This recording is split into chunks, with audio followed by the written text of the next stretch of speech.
Question करेंगे हम question number 3 exercise 2.2 से। The base of an isosceles triangle इज 4/3 सेंटीमीटर। देखिए आइसोस्केलस ट्राइंगल की बात चल रही है ना, तो आइसोस्केलस ट्राइंगल एक ऐसा ट्राइंगल होता है जिसकी दो साइड्स बराबर होती हैं। तो मान लिया ये जो दोनों साइड्स है ना ये बराबर है, और ये बेस वो होता है जो ज़मीन में टिका होता है।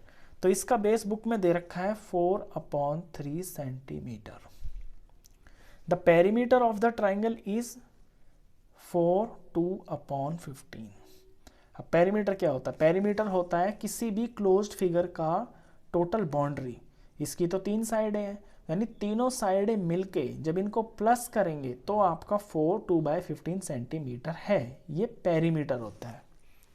तो what is the length of either of the remaining equal sides? तो इस आइसोस्केलस ट्राइंगल की ये जो दो साइड्स बराबर है ना, ये कितने कितने की होंगी? होंगी तो दोनों सेम, लेकिन कितने की होंगी ये आपको बताना क्वेश्चन में। तो सिंपली इन साइड्स को आपको बताना, तो इसे ही एक्स मान लीजिए आप।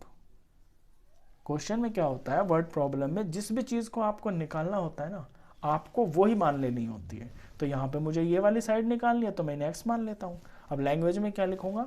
Late each equal side is equal to X. Let each equal side is X, और सेंटीमीटर जरूर लगाऊंगा क्योंकि सेंटीमीटर का क्वेश्चन है ये। ठीक है, अब अकॉर्डिंग टू क्वेश्चन क्या दे रखा है? अकॉर्डिंग टू क्वेश्चन दे रखा है जो इसका पेरीमीटर है ना, इसका पेरीमीटर दिया हुआ है 4/2/15। पेरीमीटर दे रखा है इस ट्रायंगल का। अब इसका पेरीमीटर क्या होगा? इसकी तीनों साइडों का सम ही तो होगा, तो x + 4/3। तो पहली साइड, दूसरी साइड और तीसरी साइड, इन तीनों साइडों को जब प्लस करेंगे तो ये पेरीमीटर के बराबर होगा। और पेरीमीटर ये दिया हुआ है, इसे मैं सॉल्व कर लेता हूँ। 15 4 60, और 60 में 2 प्लस किया तो 62 अपॉन में 15। जिन बच्चों को ये नहीं आता वो ध्यान से देखें। देखिए जब आपके ये मिक्स नंबर होते हैं ना, मिक्स फ्रैक्शन बोलते हैं इसको, तो ये जो दो नंबर होते हैं नीचे वाला और बीच वाला, इन्हें मल्टीप्लाई करते हैं। 15 4 60 हो गया, और ऊपर वाले को प्लस कर देते हैं। तो 60 में 2 प्लस किया 62 हो गया। नीचे का एज इट इज रहता है। अच्छा, अब चलते हैं सवाल के ऊपर। ये इक्वेशन दिख रही है आपको बिल्कुल क्लियर?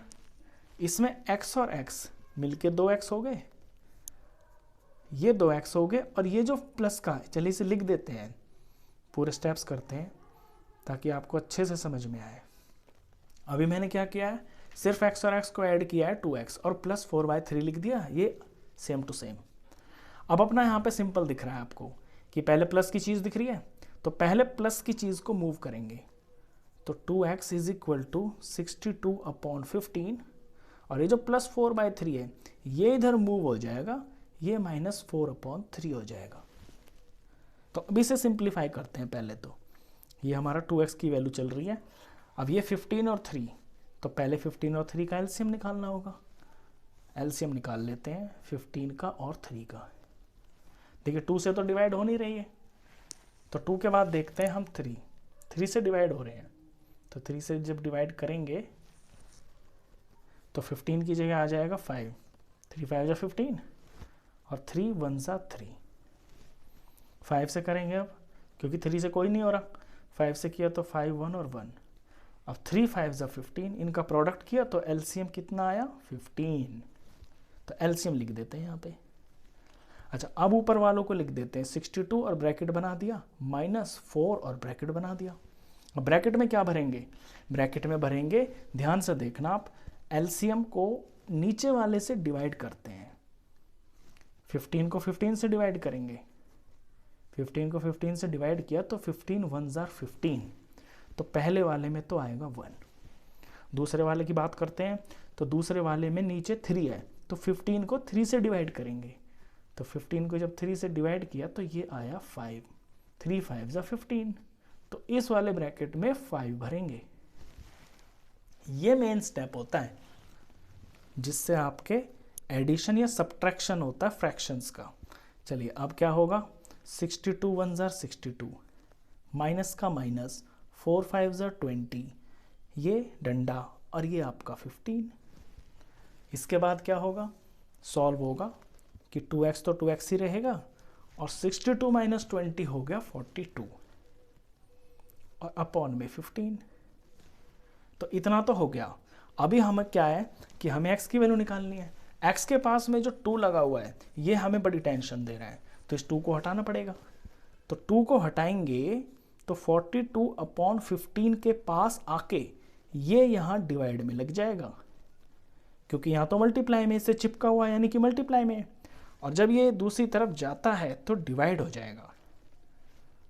अब देखते हैं सॉल्व हो रहा है, कुछ इसमें कट रहा है, 2 1 जार 2 21 जार, तो x की वैल्यू आई 21 अपॉन 15। अच्छा, ये फर्दर आगे भी कट रहे हैं, ये तो 3 के टेबल में आ रहे हैं, 3 से डिवाइड हो रहे हैं, ये 3 7 पे और ये 3 5 पे, तो x की वैल्यू आ गई 7 अपॉन 5। और x हमने क्या माना हुआ था, x माना हुआ था हमने अपने आइसोस्केलस ट्रायंगल की जो इक्वल साइड्स थी ना, उन्हें तो x माना हुआ था और यही हमें निकालनी थी। तो हमारा आंसर हो गया।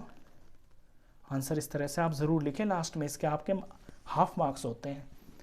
तो therefore length of either equal side is equal to 7 upon 5। अच्छा,